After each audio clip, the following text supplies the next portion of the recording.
Hi hello welcome to my YouTube channel. ಇವತ್ತಿನ ದಿನ veg fried rice ಹೇಗೆ ಮಾಡೋದು ಅಂತ ತೋರಿಸ್ಕೊಡ್ತೀನಿ ಬನ್ನಿ. ತುಂಬ ಈಸಿಯಾಗಿರುತ್ತೆ. ಮೊದಲಿಗೆ ನಾನು ಸ್ವಲ್ಪ ಬಿರಿಯಾನಿ ಎಲೆ, ಒಂದು ಬಿರಿಯಾನಿ ಎಲೆ, 2 ಲವಂಗ, 2 ಚಕ್ಕೆ ಮತ್ತು 2 ಏಲಕ್ಕಿ ತೊಗೊಂಡಿದ್ದೀನಿ. ಅದನ್ನು ಒಂದು ಕುಕ್ಕರಲ್ಲಿ ಸ್ವಲ್ಪ 1-2 ಟೀ ಸ್ಪೂನಷ್ಟು ಎಣ್ಣೆ ಹಾಕಿ, ನಂತರ ಬಿರಿಯಾನಿ ಸ್ಪೈಸಸ್ ಏನು ತೊಗೊಂಡಿದ್ದೆ ಅದನ್ನೆಲ್ಲ ಒಗ್ಗರಣೆಗೆ ಹಾಕಿ, ನಂತರ 1-2 ಲೋಟದಷ್ಟು ನೀರನ್ನು ಸೇರಿಸ್ಕೊಂಡು ಅದಕ್ಕೆ ನಾನು ಸ್ವಲ್ಪ ರುಚಿಗೆ ಎಷ್ಟು ಬೇಕೋ ಅಷ್ಟು ಉಪ್ಪನ್ನು ಹಾಕ್ಕೊಂಡು ಅಕ್ಕಿನ ಹಾಕಿ ನಾನು ಒಂದು ವಿಷಲ್ ಹೊಡೆಸ್ಕೊತಾ ಇದ್ದೀನಿ.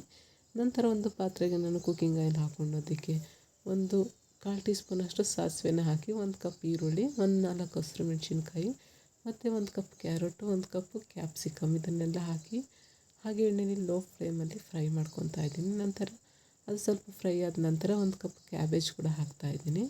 ಇದು ಎಲೆಕೋಸನ್ನು ಹಾಕಿ ಅದನ್ನು ಕೂಡ ಫ್ರೈ ಮಾಡ್ತಾಯಿದ್ದೀನಿ. ಮನೇಲಿ ಯಾರೆಲ್ಲ ವೆಜಿಟೇಬಲ್ಸ್ ತಿನ್ನಲ್ಲ ಅವರಿಗೆ ಈ ರೀತಿ ಮಾಡಿಕೊಟ್ರೆ ತುಂಬ ಖುಷಿಯಿಂದ ತಿಂತಾರೆ. ನೋಡಿ, ಇದು ತರಕಾರಿಯಲ್ಲಿರೋ ಹಸಿ ಸ್ಮೆಲ್ಲೆಲ್ಲ ಹೋಗೋ ತನಕ ನಾನು ಹಾಗೆ ಫ್ರೈ ಮಾಡ್ಕೊತೀನಿ. ಇದು ಫ್ರೈ ಆದಮೇಲೆ ಇದಕ್ಕೆ ನಾನು 1-2 ಗರಿಯಷ್ಟು ಕರಿಬೇವಿನ ಸೊಪ್ಪನ್ನು ಕೂಡ ಹಾಕ್ತಾಯಿದ್ದೀನಿ.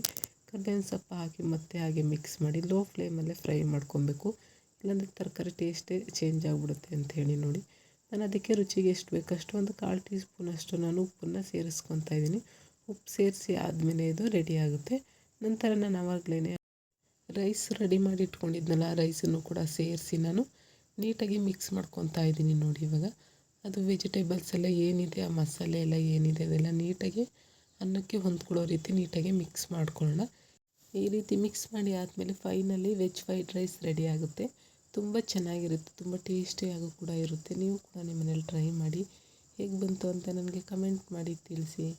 ಬೆಳಗ್ಗೆ ಮಾರ್ನಿಂಗ್ ಟಿಫನ್ನಿಗೆ, ತಿಂಡಿಗೆಲ್ಲ ತುಂಬ ಚೆನ್ನಾಗಿರುತ್ತೆ, ತುಂಬ ಟೇಸ್ಟಿಯಾಗೂ ಕೂಡ ಇರುತ್ತೆ. ಹೀಗೆ ನನ್ನ ವೀಡಿಯೋಸ್ ಎಲ್ಲ ನೋಡ್ತಾ ಇರಿ. ಯಾರೆಲ್ಲ ಸಬ್ಸ್ಕ್ರೈಬ್ ಆಗಿಲ್ಲ ಇನ್ನೂ, ನನ್ನ ಚಾನಲ್ ಸಬ್ಸ್ಕ್ರೈಬ್ ಮಾಡ್ಕೊಳ್ಳಿ. ಹಾಗೆ ನಿಮ್ಮ ಫ್ರೆಂಡ್ಸ್ ಆ್ಯಂಡ್ ಫ್ಯಾಮ್ಲಿಗೂ ಕೂಡ ಶೇರ್ ಮಾಡಿ. ಹೀಗೆ ವೀಡಿಯೋಸ್ ಎಲ್ಲ ನೋಡ್ತಾ ಇರಿ. Thank you for watching.